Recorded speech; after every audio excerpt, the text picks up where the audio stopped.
Okay, ముందుగా శ్యామలాంబ తల్లికి నాకు ఇంతటి జ్ఞానాన్ని అందించిన నా గురువైనటువంటి బ్రహ్మర్షి సుభాష్ పత్రిజీకి, నా తల్లిదండ్రులకి నా ఆత్మ ప్రణామాలు తెలియజేసుకుంటూ, ఆత్మ బంధువులందరికీ ఆత్మ ప్రణామాలు అండి.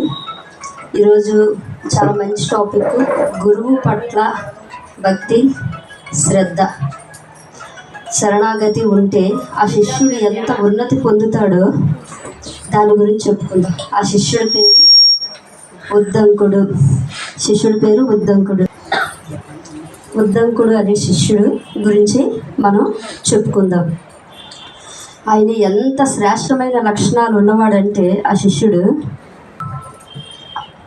గురువు పట్ల ఎంత భక్తి అంటే, అతనికి గురువు కొండెక్కి నువ్వు దూకే అంటే ఇంకో ఆలోచన ఉండదన్నమాట.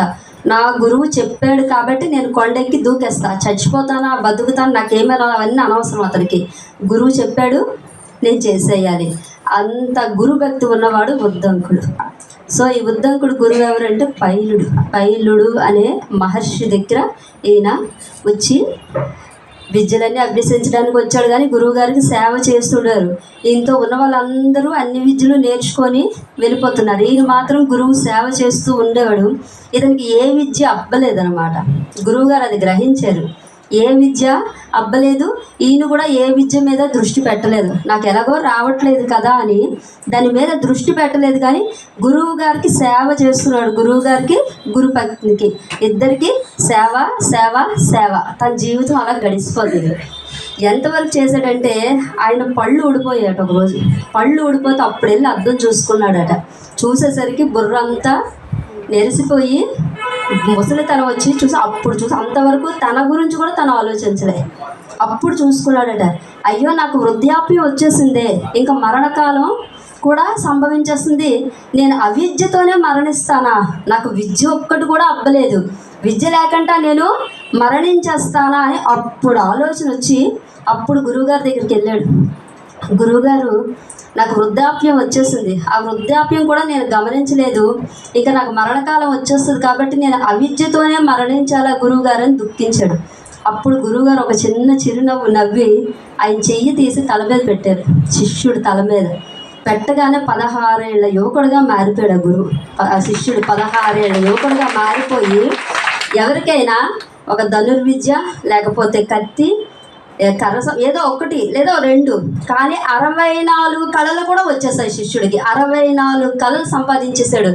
కేవలం గురువు అనుగ్రహిస్తే. గురువుగారు పాదాల మీద పడిపోయాడు. గురువుగారు అవిద్యతో మరణిస్తాను అనుకున్నారు, మీ అనుగ్రహంతో నాకు విద్య వచ్చేసింది అని పాదాలు పెడితే గురువు చెప్పారు, ఇది అంతా గురు పత్ని యొక్క అనుగ్రహం. ఆమె అన్నదట ముందు రోజు రాత్ర, స్వామి మనల్నే నమ్ముకుంటూ మన ఇద్దరిని సేవిస్తూ జీవితం ఇక్కడే గడిపేసేవాడు, ఆయనకి విద్య అబ్బలేదు, మీరు అనుగ్రహిస్తే విద్య అబ్బుతుంది, కాబట్టి వాడి పట్ల అనుగ్రహం చూపించండి అని ఆమె చెప్పింది. అంటే ఆమె చెప్పింది కాబట్టి వీనికి ఇన్నేళ్ల జీవితంలో ఒక్కసారి కూడా ఆలోచన రాలే, ఇప్పుడు వచ్చింది. అంటే ఆవిడ ముందు రోజు ఆ మంచి ఆలోచన అనేది ఎప్పుడైతే ఆమె వదిలిందో విశ్వానికి, తర్వాత రోజు ఈ శిష్యుల్లో అప్పుడు వచ్చింది తపన. విద్య లేదే, అంతవరకు విద్య గురించి ఆలోచించలే. వెంటనే ఆ గురు భక్తి వలన, గురువు అనుగ్రహం వల్ల విద్య వచ్చేసింది. అప్పుడు గురువుగారు చెప్పి బయటకు వెళ్ళిపోతే అమ్మగారి దగ్గరికి వెళ్ళాడు. ఇద్దరి దగ్గర చిన్నప్పటి నుంచి బిడ్డ కిందే పెరిగాడు. అలాగా ఆమె వెళ్ళి ఆమె పాదాల మీద పడిపోయాడు. అమ్మ నీ అనుగ్రహం వల్ల ఈరోజు నాకు ఎంత వేదాలు వచ్చేసాయి, సంగీతం సాహిత్యం అన్నీ ఇవే ఒక్క గురువుగారు చేయి పెడితే వచ్చేసాయి. అమ్మ నీ అనుగ్రహం వల్లే నాకు ఇదంతా లభించింది అని చెప్పి ఆమె పాదాల మీద పడి అడిగాడు, అమ్మ గురుదక్షిణగా ఏది కావాలంటే అది అడుగు, నేను ఇస్తాను. గురుదక్షిణ అంటే ఆమె అడిగింది ఒక్కటే, నాకు చిన్న సహాయం చేయి చాలు, ఇంకేం వద్దని. ఏం కావాలో చెప్పమ్మా, తప్పకుండా చేస్తాను అన్నాను.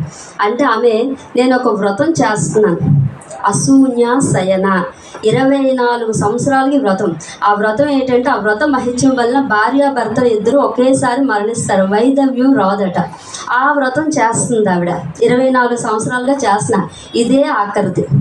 సో ఈ ఆఖరిది నేను ఉజ్జాపన ఇవ్వాలి. ఉజ్జాపన ఇచ్చేటప్పుడు మహాపతివ్రత యొక్క కుండలు అంటే చెవులు యొక్క దిద్దులు అవి తెచ్చి నాకు నీవివ్వు, ఇస్తే అవి నేను పెట్టుకొని ఆ పూజ చేసి ఉద్యాపన చెల్లించాలి. అవి ఎలా తేవాలి? అపహరించకూడదు, దొంగతనం చేయకూడదు, డబ్బులు ఇచ్చి కూడా ఆవిడ దగ్గర తేకూడదు. ఆవిడ నీకు దానం ఇవ్వాలి, నువ్వు పట్టుకొని రా అన్నారు. తల్లి అలాగే తెస్తా. కానీ ఎవరు ఎక్కడుంది మహాపతివ్రత అంటే అయోధ్య నగరంలో ఇక్ష్వాకు వంశానికి చెందిన పౌష్యుడు అనే మహారాజు ఉన్నాడు. ఆ మహారాజు యొక్క భార్య మహాపతివ్రత. ఆవిడ యొక్క కుండలాలు పట్టుకోనరా అని చెప్పింది. వెంటనే అమ్మగారి పాదాలకి నమస్కరించి ప్రయాణం మొదలుపెట్టాడు. ఇలా బయటకు వచ్చి వెళ్తుండగానే ఎదురుగా ఒక ఎద్దు వచ్చి, ఎంత ఎత్తు ఉందంటే ఆ ఎద్దు అంత ఎత్తుండి దాని మీద ఒక దివ్య పురుషుడు ఉన్నాడనమాట. ఆ తేజస్సు అది చూస్తే ఎంత మంచి శకునం. ఎద్దు ఆవు అంతా మన ఆ నందీశ్వరుడు యొక్క ఇదే కదా, ఎంత మంచి శకునం వచ్చింది అనేసి ఆ మహాపురుషుడికి నమస్కారం చేశాడు. నమస్కారం చేయగానే ఆ మహాపురుషుడు చెప్పాడు, అప్పుడే ఆ ఎద్దు పేడ వేస్తే ఆ పురుషుడు చెప్పాడు, అది తినే అన్నాడట. మామూలుగా అయితే మనం ఆలోచిస్తాం ఇదేంటిది, కానీ ఆ వాడు ఏం ఆలోచించాడంటే, ఈయన దివ్య తేజోవంతమైన పురుషుడు, రెండు నాకు గురువు గారు అనుగ్రహం ఉంది కాబట్టి నేను స్వీకరిస్తానని చెప్పి ఆ పేడ తినేసరికి అది అమృతంలాగా ఉందట. ఆవు పాలతో చేసిన పాయసం ఎంత మధురంగా ఉంటుందో అది అంత మధురంగా ఉందట. తినేసాడు. ఆయనకి దండం పెట్టగానే ఆయన అక్కడి నుంచి అదృశ్యం అయిపోయాడు. వెంటనే ఈయనకేం అర్థం కాదు, ఆశ్చర్యపోయాడు. ఎవరి పురుషుడు ఇంత తేజోవంతంగా ఉన్నాడు, ఆ ఎద్దు ఎంత బాగుంది, ఆయన చేతిలో విచిత్రమైన కర్ర ఉన్నది అని ఆలోచించి సరే అని ప్రయాణం మొదలుపెట్టి అలాగా ముందుకి వెళ్ళి అలాగా రాజ్యాన్ని చేరుకున్నాడు. రాజ్యాన్ని అయోధ్య నగరం చేరుకొని ఆ పౌష్యుడు అనే మహారాజు దగ్గరికి వెళ్ళాడు. మహారాజు దగ్గరికి వెళ్ళి ప్రణామాలు చేయగానే అప్పుడు రాజులందరూ పండితుల్ని చాలా చక్కగా గురువుల్ని సాదరంగా ఆహ్వానించేవారు. అలాగే ఆహ్వానించి పానీయం అది ఇచ్చి కూర్చోబెట్టి ఆయనకి తెలుసు, ఈ ఉదంకుడి గురించి అందరికీ తెలుసు, గురుభక్తి ఈయనకి ఎంత అపారమైందంటే ఈయన మించినోడు లేడని తెలుసు. వెంటనే సాదరంగా ఆహ్వానించి కూర్చోబెట్టి చెప్తాడు, అయ్యా దేనికి వచ్చారు మీరు అని.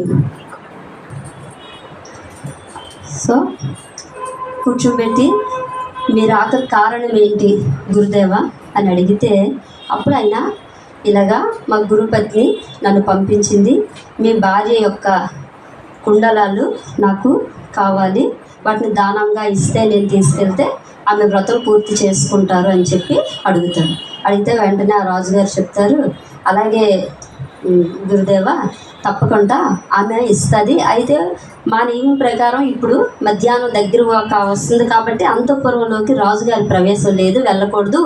మీలాంటి మహనీయులు వెళ్ళొచ్చు కాబట్టి సేవకుల్ని ఇచ్చి పంపిస్తాను, మీరే వెళ్ళండి అని చెప్పి అక్కడ ఉన్న దాసీలను ఇచ్చి గురువుగారిని పంపిస్తారు. మహారాణి అంతఃపురం దగ్గరికి వెళ్తారు గురువుగారు. వెళ్ళి నిలబడేసరికి దాసీలు అక్కడ ఒక కుర్చీ ఉంటుంది, బంగారంతో తయారు చేసిన చాలా అందమైన కుర్చీ ఉంటుంది. దానికి ప్రణామాలు చేస్తూ, మహారాణి మీకోసం ఉద్దంగి మహారాజు గారు, ఉద్దంకుడు అనే మహాయోగి వచ్చారండి, గురువు వచ్చాడని చెప్పి చెప్తారు. ఈయన ఆశ్చర్యంగా చూస్తాడు, కుర్చీ ఉంది, కుర్చీలో ఎవరూ లేరు, ఖాళీగా ఉంది.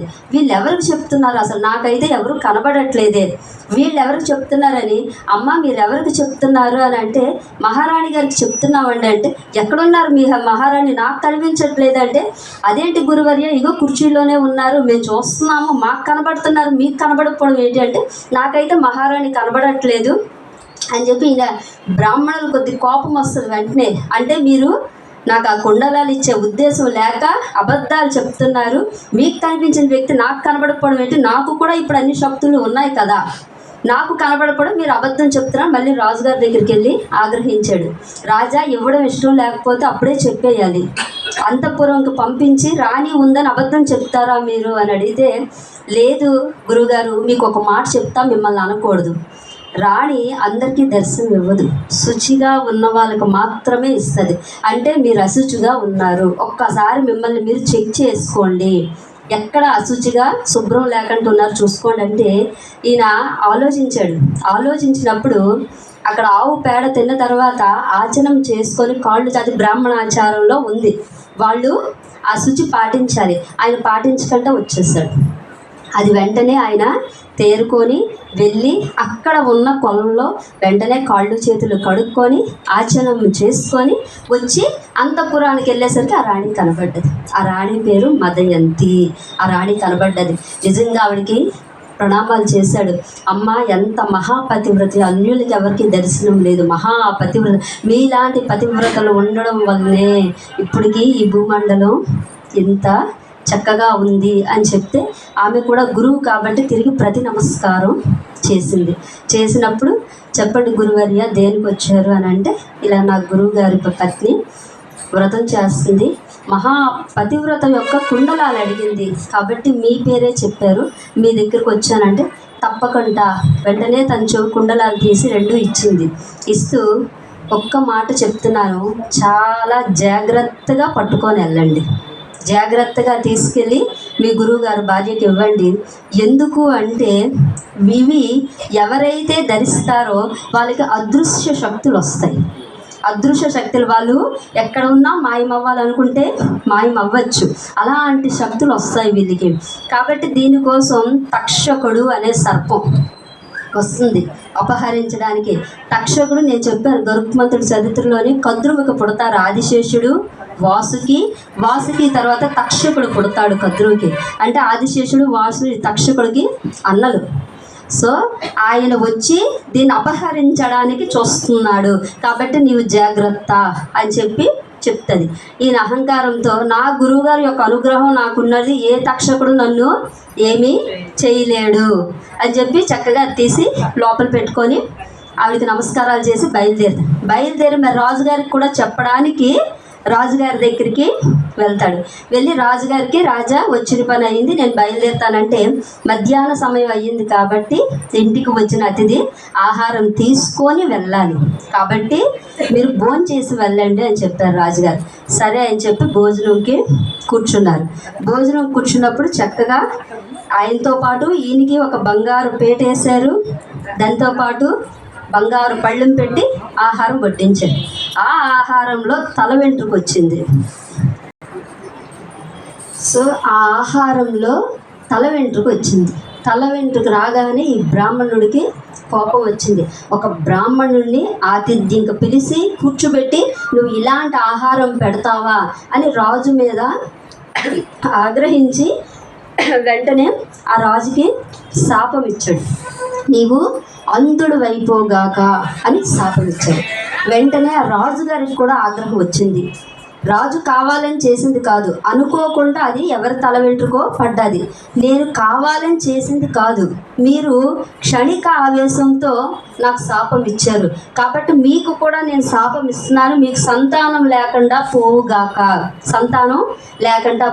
అప్పుడు తేరుకున్నాడు. ఇటు మాట అనడం కోపంలో చాలా స్పీడ్గా అంటాము, తర్వాత తేరుకుంటాం, ఈలోపు అయిపోద్దాం తను అనేసాడు కోపంలో. అయిపోయి ఆయన ప్రతిశాపం ఇచ్చాడు. అప్పుడు తేరుకొని రాజా క్షమించు, కోపంలో ఆవేశంలో అనేసాను కాబట్టి ఎవరి శాపాలు వాళ్ళు ఉపసంహరించుకుందాం. అప్పుడు రాజు చెప్తాడు, బ్రాహ్మణుడు మాట కఠినంగా ఉండొచ్చు కానీ ఆయన కోపిష్టి వెంటనే కఠినంగా అన్న తర్వాత ఆయన మనస్సు సున్నితమైంది. కానీ చక్రవర్తి అనేవాడు మాట సున్నితంగా ఉంటుంది, మనస్సు కఠినంగా ఉంటుంది.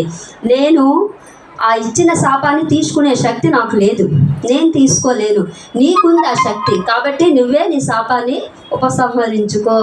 బ్రాహ్మణుడు చేసేదేమీ లేక ఆయన శాపాన్ని ఏం చేశాడంటే తగ్గించాడు. నువ్వు అంధుడు అయినా వెంటనే అదొక్క పావుగంటలో 10 నిమిషాల్లో మళ్ళీ నువ్వు మామూలు స్థితికి వస్తావు. శాపం ఈయనకి మరి శాపాన్ని తీసుకునే శక్తి లేదు కాబట్టి ఈయనకి ఇంకా పుత్రులు మరి పుట్టరు.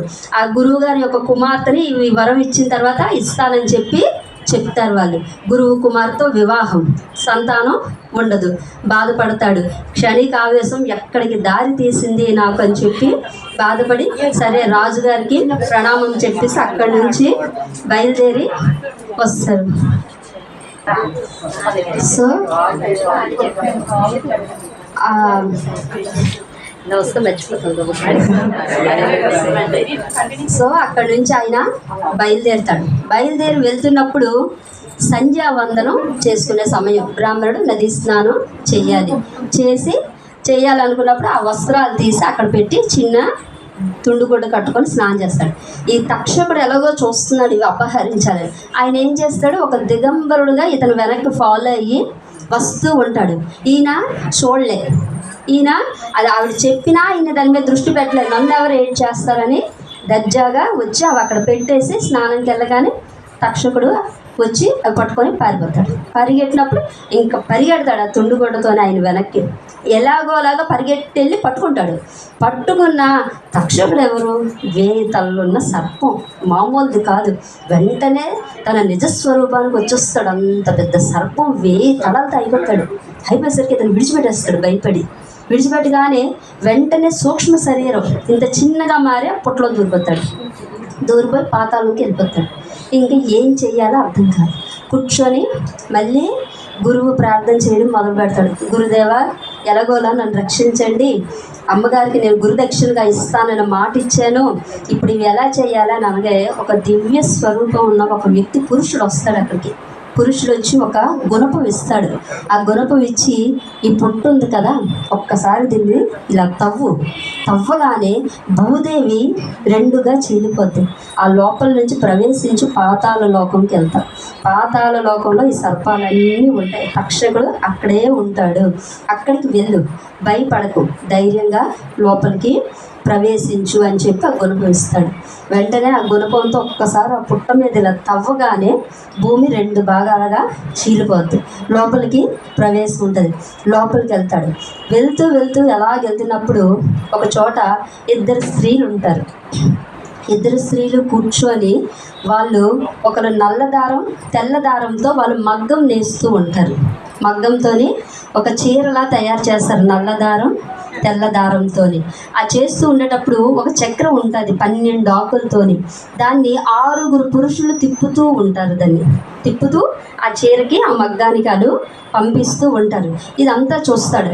ఆ దారము తెలుపు నలుపు. ఈ స్త్రీలు కూడా ఒకరు తెల్లగా ఒకరు నల్లగా ఉంటారు. ఈ పురుషులు ఉంటారు. ఈయనకి ఏం అర్థం కాదు. చూసి అక్కడి నుంచి వెళ్ళిపోతాడు. ముందుకు వెళ్ళిపోయిన తర్వాత పాతాళలోకం ఇంకా కిందకి వెళ్ళేసరికి చూస్తాడు. కొన్ని లక్షల కోట్ల సర్పాలు ఉంటాయి. ఎలా దారుణంగా ఉంటాయంటే చూస్తుంటే భయం వేస్తుందట. రంగురంగుల సర్పాలు, ఎరుపు, ఆకుపచ్చ, గోధుమ రంగు, ఇంకా ఎన్నో ఉంటాయి. 1000 పడగలతో 100 పడగలతో 5 పడగలు, ఎన్నో సర్పాలు. ఒళ్ళు జలదరిస్తుందట, భయం వేస్తుంది. లోపలికి వెళ్తాడు. వెళ్ళిన తర్వాత ఎలా తక్షకుడిని పట్టుకోవాలి, ఎలా అర్థం. వీళ్ళందరికీ ఎవరు పెద్దవాడు, ఆదిశేషుడు. సో ఆదిశేషుడిని ప్రార్థిస్తే నాకు తక్షకుడికి అనుగ్రహం కలగచ్చు అని చెప్పి ఆదిశేషుడికి ప్రార్థించడం మొదలుపెట్టాడు. ఆదిశేషుడు మహానుభావుడు. తన 1000 తలలతో ఈ భూమండలం, వింధ్యా పర్వతాలు, సముద్రాలు, ఇన్ని ఉన్న భూమండలాన్ని తన 1000 పడగల మీద మోస్తున్నవాడు ఆదిశేషుడు. సాక్షాత్ శ్రీమన్నారాయణుడికి చక్కగా సైనంగా పడుకునే మంచంలో చక్కగా ఉంటాడు.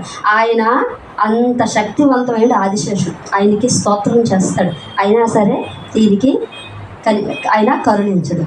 నెక్స్ట్ వాసుకి చేస్తాడు. తర్వాత వాడు వాసుకి స్తోత్రాలు చేస్తాడు. వాసుకి ఎవరు, మన శివ పరమాత్మ మెడలో అలంకారంగా ఉంటుంది. ఎవరు పొందుతారు ఆ స్థానాన్ని?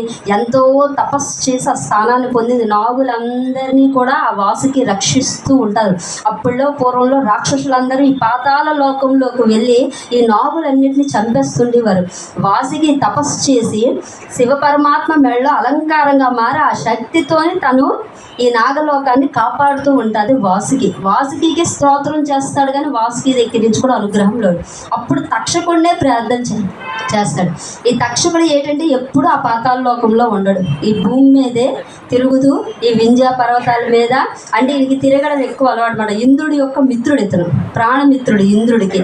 ఈయన తిరుగుతూ ఉంటాడు. ఇలా ఎంతమందిని ప్రాధాయపడి ఎంత చేసినా ఎవరి దగ్గర నుంచి ఒక్క రిజల్ట్ రిటర్న్ వెనక్కి ఈయనకి మంచి ఇదైతే రాదు. బాధపడి ఏం చేస్తాడు, రిటర్న్ అయిపోదామని వెళ్తున్నప్పుడు అక్కడ ఇందాక చూశాడుగా 2 స్త్రీలు పురుషులు, వాళ్ళ దగ్గరికి వెళ్ళి కూర్చొని గోడంతా చెప్తాడు. వాళ్ళతోని ఇలా జరిగింది, ఇప్పుడు నా గురువు గారి పత్ని దగ్గరికి ఎలా వెళ్తాను, సమయం ఆసన్నం అయిపోతుంది అని చెప్పి బాధపడుతున్నప్పుడు అక్కడికి ఒక గుర్రం వస్తుంది. అంత ఎత్తుండి అందమైన గుర్రం, దాని మీద ఒక దివ్య పురుషుడు వస్తాడు. ఆ దివ్య పురుషుడు వస్తే ఆ పురుషుడి దగ్గర ఇంకా వేదం చదవడం మొదలు పెడతాడు. వేదాలకు ఉన్న శక్తి ఏంటంటే, మనం ఇప్పుడు శివుడైతే శివుని పూజించవచ్చు, విష్ణువు అయితే ఆ నామం చెప్పచ్చు. కానీ ఏ దేవుడు అని అనకుండా వేదం ఎవరి దగ్గర అయితే పలికితే వాళ్ళు అది స్వీకరించాల్సింది. ఎవరైనా సరే నమ్మకం చమకం అది చదివితే చాలు, ఆ ఎదురుగున్న వాళ్ళు అది స్వీకరించాల్సిందే, వాళ్ళు అనుగ్రహించాల్సిందే. ఈయన ఆ పురుషుడు ఎవడో తెలియదు కాబట్టి వేదం చదివి ఆయన అనుగ్రహాన్ని పొందుతాడు. ఆయన అవి స్వీకరించి అనుగ్రహిస్తాడు. అప్పుడు చెప్తాడు ఏం జరిగిందంటే, ఇలాగా తక్షకుడు కుండలాలు తెచ్చేస్తాడు అపహరించి నా దగ్గర నుంచి. నా గురుదేవి యొక్క పత్నికి నేను తీసుకెళ్ళి ఇలా ఇవ్వాలి, ఆమె ఈ వ్రతం చేసుకునే సమయం ఆసన్నం అయిపోతుంది, కానీ నాకు అవి లభించలేదు. ఆదిశేషుడిని ప్రార్థించాను, వాసుకిని ప్రార్థించాను, తక్షకుడు ఎవరూ కరుణించట్లేదు నన్ను అని అంటే, ఆ దివ్య పురుషుడు చెప్తాడు, ఈ గుర్రం యొక్క వెనక మల భాగం, ఆ భాగం దగ్గరికి వెళ్ళి ఒక్కసారి ఇలా ఊదు చాలు, నీకు ఏం జరుగుతుందో చూడండి. అలాగా వెనుక భాగం వైపు, అది మలం విసర్జించే భాగం వైపు వెళ్ళి ఒక్కసారి ఇలాగా గాలి ఊదితే దాని చెవుల్లోంచి, నోట్లో నుంచి, ముక్కులో నుంచి, శరీరం నుంచి అగ్ని జ్వాలలు రావడం మొదలయ్యింది. ఒళ్ళంతా అగ్ని జ్వాలలు వచ్చి మొత్తం పాతాల్లో పాములన్నీ చచ్చిపోతున్నాయి, అన్నీ మాడిపోతున్నాయి. అప్పుడు పరిగెట్టాయి అవన్నీ ఆదిశేషుడి దగ్గరికి. అంటే మంచిగా చెప్తే ఎవరు చల్లే లాగి కొట్టాడు ఒక్కటి, ఇప్పుడు దారిలోకి వచ్చాయి, పరిగెట్టి వెళ్ళాయి, ఆ ఆదిశేషుడి దగ్గరికి వెళ్ళి పడ్డాయి. తక్షకుడు దొంగలించి తెచ్చేశాడు అపహరించి. వాడేవో పురుషుడు వచ్చాడు, ఆయన మహాత్ముడు, ఇగో ఇప్పుడు జ్వాలలు సృష్టించాడు, మేమందరం చచ్చిపోతున్నాం, మీరే కరుణించాలి. అప్పుడు ఆదిశేషుడు తక్షకుడిని పిలిచి చెప్తాడు, అపహరించడం మహాపాపం, తీసుకొచ్చావు కాబట్టి ఇచ్చేయి అని చెప్తే, ఇప్పటికే ఇదంతా అయిపోతుంది కదా, తీసుకొచ్చి ఇదిగో నాయన, నువ్వు నిజంగా గొప్పవాడివి, గురువుని నమ్మి ఇంత దూరం వచ్చావు, నువ్వు మహాపురుషుడు అని చెప్పి ఆ 2 కుండలాలు ఇచ్చేస్తాడు. ఆ కుండలాలు ఇచ్చేసిన తర్వాత ఈ గుర్రం దగ్గర ఉన్న పురుషుడి దగ్గరికి వస్తాడు. నాకు 4 గంటల వ్యవధి మాత్రమే ఉంది, ఇప్పుడు ఎలా నేను వెళ్ళాలి, అసలు 4 గంటల వ్యవధి ఉంది, ఆమె వ్రతం చేసుకునే సమయం ఆసరైపోయింది. పాతాళలోకం నుంచి భూమి మీదకి వెళ్ళాలి, భూమి దగ్గర నుంచి మళ్ళీ నేనున్న చోటుకి వెళ్ళాలి, ఎలా వెళ్ళాలి అన్నప్పుడు ఆ దివ్య పురుషుడు చెప్తాడు, ఈ అశ్వం మీద ఎక్కువ, నువ్వు రెప్పపాటులో నేను తీసుకెళ్ళి దించుతుంది అని ఇస్తాడు. ఆ అశ్వం మీద ఎక్కి రెప్పెలగేసేలోపు ఆశ్రమం ముందు ఉంటాడు. ఆశ్రమం మీద ఉంటాడు, అశ్వం అదృశ్యం అయిపోద్ది. లోపలికి వెళ్ళేసరికి గురుపత్ని ఎదురు చూస్తూ ఉంటుంది, చక్కగా స్నానం చేసి అన్నీ చేసి, నాయన నీకోసమే ఎదురు చూస్తున్నాను, బాగున్నావా, నీకు క్షేమంగా వచ్చావా అంటే, ఏడు తెచ్చాను గబ్బుకు నీ దగ్గర, క్షేమంగా వచ్చావా, బాగున్నావా, నీవు వస్తావా లేదని భయపడ్డాను అని. ఎందుకు గురువు గారు అంత భయపడుతున్నారని ఆవిడని అడిగితే ఆవిడ చెప్పింది అనమాట, ఈ పౌష్యుడు ఉన్నాడు కదా, ఈ రాజుకు ఒక శాపం ఉన్నది.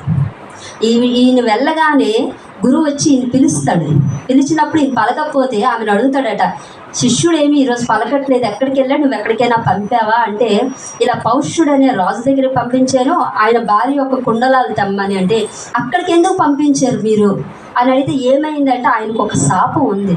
ఏంటి ఆ శాపం అని అంటే, ఆయన పితృకార్యం అంటే పిండ ప్రదానం చేశాక భోజనం పెడతారు కదా సంవత్సరీకంగా, వశిష్ఠ మహర్షిని ఆహ్వానిస్తాడు. వశిష్ఠ మహర్షిని ఆహ్వానించాడు. ఈయన ఏం చేస్తాడు, ముందు అడవిలోకి వెళ్ళినప్పుడు ఒక రాక్షసుడిని చంపేస్తాడు. ఆ రాక్షసుడి తమ్ముడు ఈ నెల అయినా చంపాలి, కానీ ఆ చక్రవర్తులతో ఇస్వాకు వంశం వాళ్ళు చాలా చాలా పవర్ఫుల్. నేను హైల దగ్గర నుంచి చెప్పుకొని వచ్చాను, చాలా చాలా పవర్ఫుల్ వాళ్ళందరూ. సో ఆ రాక్షసుడిని చంపాడు, వీడు తమ్ముడు చంపలేడు, కాబట్టి సమయం చూసి నేను చంపాలని వంటవాడిగా జాయిన్ అయ్యి వంట చేస్తూ ఉంటాడు సమయం కోసం. కరెక్ట్గా ఇది సమయం ఆసన్నం అయింది. వశిష్ఠ మహర్షిని ఆహ్వానం పలికారు భోజనం పెట్టడానికి. పలికినప్పుడు ఏం చేశారు, ఇతను నరమాంసం వండుతారు. వశిష్ఠుడు వచ్చి కూర్చున్నప్పుడు రాజుకు తెలియదు, అవి వడ్డించేస్తారు. ఆయన కూర్చోగానే చూస్తాడు నరమాంసం. నీవు ఒక ఇంత వశిష్ఠుడు అంటే మామూలు వశిష్ఠుల వారు తెలుస్తున్న ఆయన మహర్షి, బ్రహ్మర్షి అయిన ఆ బ్రహ్మర్షి అయినటువంటి వశిష్ఠుని తీసుకొచ్చి, నువ్వు ఇలాంటి తప్పు చేస్తావు, నరమాంసం ఎవరు తింటారు, రాక్షసులు తింటారు, నువ్వు రాక్షసుడు అయిపోవు కాక అని వశిష్ఠుల వారు శాపం ఇస్తారు. వశిష్ఠుల వారు శాపం ఇస్తారు. ఈ రాజు కూడా చాలా చాలా పవర్ఫుల్. ఈయన ఎంతో తపశ్శక్తి ఉన్న వ్యక్తి కాబట్టి వెంటనే ఈయన కూడా కమండలంలో నీళ్ళు వేసుకొని వశిష్ఠులకి ప్రతి శాపం ఇవ్వబోతుంటే ఆ భార్య అడ్డుతుంది. గురువులకి శాపం ఇవ్వకూడదు, వదిలేయండి. అయితే ఇప్పుడు ఈ కమండలంలో నీళ్లు వేసేస్తాను, ఇవి ఎవరి మీద వేయాలి, ఎవరి మీద వేసినా వాళ్ళు కాలిపోతారు అనేసి అంటే రాజా మరి ఏదో చూడండి, ఆయన నిజంగా ఎంత మహానుభావుడో ఆయన పాదాల మీదే వేసేసుకుంటాడు. ఆయన పాదాల మీదే ఆయనే కాలద్యుమ్యుడు అనే రాక్షసుడిగా మారిపోతాడు. ఆయన పాదాలు ఆయనే కాల్ చేసుకొని ఉంటాడు. అప్పుడు వశిష్ఠుల వారు కనికరిస్తారు. కనికరించి నీకు ఉపశమనం ఇస్తాను, ఏంటంటే పగలంతా నువ్వు రాజువి, రాత్రి అయితే నువ్వు రాక్షసుడిగా మారిపోతావు, ఇలా 1000 ఏళ్ళు నీకు 1000 ఏళ్ళు అని చెప్పి ఆయన ఇస్తారు. ఇచ్చి చెప్తారు. అప్పుడు ఈ గురువుగారు చెప్పారనమాట, వీడు పగలు వెళ్తే పర్వాలేదు ఆయన దగ్గరికి, రాత్రి వెళ్తే మింగేస్తాడు, నువ్వు అలాంటి చోటుకి పంపించావని గురువుగారు బాధపడ్డారు. నాయన నువ్వు క్షేమంగా వచ్చావు, మాకు అదే చాలు అని ఆవిడ ఎంతో ఆనందపడి, అంటే ఆ శిష్యుడు అంత సేవ చేశాడు కాబట్టి బిడ్డ కింద చూసింది కాబట్టి అంత తల్లడిల్లిపోయింది. వెంటనే ఆవిడకి ఆ కుండలాన్ని ఇచ్చాడు. ఇచ్చిన తర్వాత ఆవిడ ఉద్యాపన ఇచ్చుకున్నప్పుడు గురువుగారు వచ్చి నాయన వెళ్ళావా వచ్చావా బాగున్నావా అన్నీ అడుగుతున్నారు. గురువులకైతే ఏమీ తెలియంది కాదు, అంతా తెలుసు, అయినా తెలియలేనట్టు వాళ్ళు అడుగుతారు. అప్పుడు అడుగుతాడు గురువుగారు, నేను బయలుదేరినప్పుడు ఒక మహాపురుషుడు ఎదురయ్యాడు నాకు, ఎంత ఎత్తు ఉన్నది, ఆ ఎత్తు ఆ పేడ తినమని ఆయన చెప్పారు. ఆ మహాపురుషుడు ఎవరు? మళ్ళీ నేను నదీ స్నానంకి వెళ్ళినప్పుడు తక్షకుడు నా కుండలాలు అపహరించినప్పుడు మళ్ళీ ఒక దివ్య పురుషుడు వచ్చాడు, నాకు ఒక గుణపం ఇచ్చాడు. ఆ మహాపురుషుడు ఎవరు? నేను పాతాళ లోకంలో ప్రవేశించినప్పుడు అక్కడ 2 స్త్రీలు ఉన్నారు, వాళ్ళు నలుపు తెలుపు దారంతో మగ్గం నేస్తున్నారు. 6 పురుషులు ఒక చక్రం తిప్పుతున్నారు, వాళ్ళెవరు? మళ్ళీ అక్కడ గుర్రం మీద ఒక దివ్య పురుషుడు వచ్చాడు, నాకు మంత్రోపదేశం చేయించాడు, అగ్ని జ్వాలలు వచ్చాయి నేను అది విడిచిపెట్టినప్పుడు, ఆ పురుషుడు ఎవరు అని ఇవన్నీ అడిగితే అప్పుడు చెప్తాడు. అంటే గురువు సేవ ఎలాంటి చూడండి, గురువు యందు ఎవరైతే భక్తి శ్రద్ధలతో శరణాగతితో ఉంటే, ఈయన బయలుదేరినప్పుడు వచ్చిన ఎద్దు మీద ఉన్నది ఇంద్రుడు ఐరావతంని ఎద్దుగా మార్చి వచ్చాడు ఈయన దగ్గరికి. వచ్చి గురువుగారు ముందేమన్నారు, యవ్వనంలో ఉండి చిరంజీవత్వం ప్రసాదించాడు కాబట్టి ఆయన తిన్నది అమృతం, ఆ పేడ అమృతం. ఇంద్రుడే సాక్షాత్ వచ్చి అమృతాన్ని ఇచ్చి పంపించాడు. అక్కడ గుణపం తెచ్చి ఇచ్చిన మహాపురుషుడు అగ్నిహోత్రుడు ఇచ్చి ఆ గుణపాన్ని ఇచ్చి సాయం చేశాడు. ఈ పాతాళ లోకం వెళ్ళినప్పుడు అక్కడ ఉన్నారు కదా 2 స్త్రీలు, ఎవరంటే రాత్రి పగలు. అక్కడి నుంచి కాలం తిరుగుతుంది. ఆ 12 ఆకుల చక్రం ఏంటంటే 12 నెలలు, సంవత్సరం. ఈ 6 పురుషులు ఎవరంటే ఋతువులు. అంటే అక్కడ నుంచి మనం రేయింపవళ్ళనే కాలచక్రం వాళ్ళు నడిపిస్తూ ఉన్నారు. ఆ గుర్రం మీద వచ్చిన మహాపురుషుడు ఇంద్రుడి యొక్క స్నేహితుడైన ప్రద్యుమ్నుడు. ఆ గుర్రం ఎవరంటే మళ్ళీ అగ్నిహోత్రుడు కాబట్టి అగ్ని అనేది ఊదితే అది కింద నుంచి ఊదితే మంట పైకి వస్తుంది కాబట్టి ఆ వెనక నుంచి ఊదితే శరీరంలోంచి అగ్ని అంతా బయటికి వచ్చింది. కేవలం ఇదంతా నడిపించింది ఎవరు? గురువు. బయటికి అయినా చెప్పండి, నడిపించింది గురువు. అంటే గురువు పట్ల శరణాగతితో ఆయన నమ్ముకుంటే ఎంతటి ఇది పొందేశాడు, చిరంజీవత్వాన్ని పొందేశాడు. విద్య రాదు అనుకున్న, అవిద్యుడు అనుకున్న వాడికి సకల విద్యలు వచ్చేస్తాయి. చిరంజీవత్వాన్ని కుమార్తెనిచ్చి చక్కగా వివాహం చేశారు. అంతటి అనుగ్రహాన్ని పొందేశాడు గురువు పాదాలు పట్టుకొని. అందుకే నేను ఎప్పుడు చెప్తా, మనం ఏ గురువుని నమ్మినా ఎవరైనా సరే వాళ్ళు ఏం చెప్పారో దాన్ని పట్టుకోవాలి. ఏదైనా సరే ఒక గురువు దగ్గరికి మనం వెళ్ళామంటే ఆ గురువు చెప్పింది అంటే ఇది అవునా కాదా అని ఎప్పుడు డౌట్ ఉండకూడదు. ఎందుకంటే గురువులు అబద్ధం చెప్పరు, సత్యాన్నే చెప్తారు. సత్యమే వాళ్ళు అబద్ధం అనేది చెప్పరు. ఆ సత్యాన్ని పట్టుకొని ఎప్పుడు శ్రవణం, మననం, నిధిధ్యాస, ఈ 3 మనకి ఉండాలి జీవితంలో. శ్రవణం అంటే గురువు చెప్పింది విన్నాం, విన్న తర్వాత ఇంటికి వచ్చి దాన్ని మననం చెయ్యాలి. అవునా కాదా? అది నిజం అవునా కదా? నిధిధ్యాస అంటే అనుభవపూర్వకంగా తెలుసుకోవాలి. అదే మేము తెలుసుకుంది.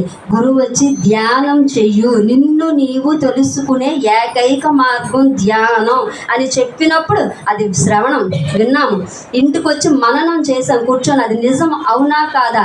అవును అని కూర్చొని నిధిధ్యాస ఏంటి సాధన చేసాం. సాధన చేసిన తర్వాత తెలిసింది అవును ఈ లోపల ఇంకో జీవుడు అనేవాడు అక్కడ ఉన్నాడు, చైతన్యం ఉన్నది. ఇది కేవలం వాహనం, శరీరం మాత్రం వాహనంగా తెచ్చుకున్న లోపల చైతన్యం అనే పదార్థం ఒకటి లోపల ఉంది, అదే నడిపిస్తుంది. ఇదంతా తెలుసుకున్నాం కాబట్టి ఈరోజు చెప్పుకొని ఇంత చక్కగా అందరికి అందించి తిరుగుతున్నామని అంత ఉంది ఇందులో. అందుకే గురువు శరణాగతి శరణాగతి శరణాగతి. నా గురువుతో నాకు ప్రయాణమే లేదు. ఈరోజు నన్ను నడిపిస్తున్నారు ఆయనతో నేను ఒక్క మాట మాట్లాడలే, కేవలం ఆయన చూశాను. ఈయన నా గురువు. ఎవరు తీసుకున్నారు? ఆ లోపల ఉన్న నేను తీసుకున్నాను, ఇది నా గురువు ఈయన ఫిక్స్ అయ్యాను అంతే. ఆయన 2 సార్లు 3 సార్లు షేక్ హ్యాండ్ ఇచ్చాను, అంతకుమించి ఏమీ లేదు. ఆయన శరీరం విడిచిపెట్టారు, శివైక్యం చెందేశారు. కానీ సూక్ష్మ శరీరంలో ఆయన ఉంటూ ఈరోజు ప్రతి ఒక్కరికి ఆయన వెనక నుండి నడిపిస్తూ ఉన్నారు. ఈరోజు నన్ను నడిపించి ప్రతిరోజు ఎక్కడ ఏ సబ్జెక్ట్ కావాలా అని అంటే సెల్ తీసాక నేను ఎదిగినప్పుడు సబ్జెక్ట్ ఇది అని ఇస్తుంది ఆయన. శక్తి ఇస్తుంది, శక్తి ఇస్తుంది అమ్మవారు. సాక్షాత్ శ్యామలాంబ తల్లి సెలెక్ట్ చేసుకొని ప్రతిరోజు ఎక్కడ ఏమి కావాలంటే ఆ శక్తి ఇచ్చి నన్ను పంపిస్తుంది ఎక్కడికైనా సరే. గురువు గారు విద్యను ఇస్తున్నారు. ఈరోజు ఇంత దీనికి రాకముందు నాకేం రాదు, 0 నాలెడ్జ్, ఏది లేదు, నాకైతే ఏమీ తెలియదు. మీరన్న వేదాలు రావు, లలిత రాదు, ఏది రాదు నాకు. కేవలం ఆ రోజు అక్కడ మాట్లాడినప్పుడు ఆ సబ్జెక్ట్ ఆయనే ఇస్తారు, ఈరోజు ఇక్కడ మాట్లాడించేది కూడా ఆయనే. త్రివేణి మాత్రం కానే కాదు, గురువు అనేవారు నిమిషం పెట్టి మాట్లాడిస్తున్నారు, ఇది అందిస్తున్నారండి. అందుకే ఒకటే తపన, నేను ఇందులోకి వచ్చిన తర్వాత ధైర్యాన్ని పొందాను. ఎంతటి ధైర్యాన్ని పొందానంటే నిన్న కూడా చెప్పాను నేను మా వాళ్ళకి, రాకముందు వెరీ వెరీ సెన్సిటివ్. ఒక మాట ఒకలంటే ఏడ్చి నలిగిపోయేది. ఎందుకు? నాకు రీకౌంటింగ్ ఇవ్వడం రాదు, దాన్ని తీసుకునే శక్తి కూడా ఉండేది కాదు. తిరిగానే ఇది కూడా నాకు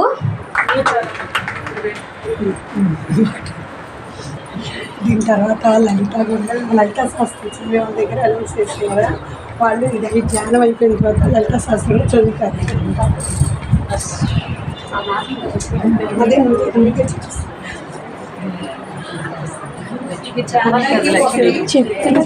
తర్వాత లలితా శాస్త్రం చదవాలి అనేవాళ్ళు అంటే అక్కడ రోజు చదువుతారు కదా, లలిత మామూలుగా అంటే మామూలుగా చెప్తారు వెళ్ళేవాళ్ళు ఉండమని చెప్తున్నాను.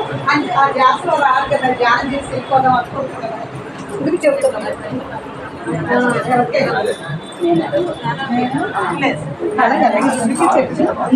అర్జెంట్ పని ఉన్నవాడు వంట చేసుకోలేదు, అదే పర్వాలేదు ఉంటామని వాళ్ళు వెళ్తుంటే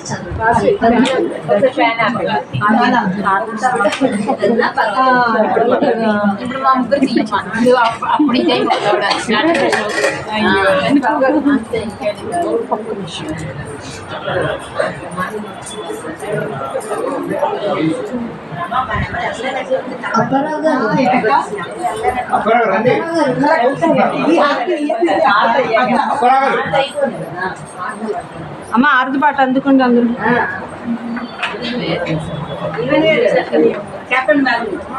చెప్పాను రేపు మీదే గాడి మీద కదా. ఆకులు పార్వతి గారండి, గాడి మీద రేపు ఉదయం, రేపు సాయంత్రం కొల్లేపేర లావణ్య గారిది అడ్రస్ అడగలేదు, అడుగుతాను ఫోన్ చేసి. కొల్లేపేర లావణ్య గారి తెలుస్తుంది.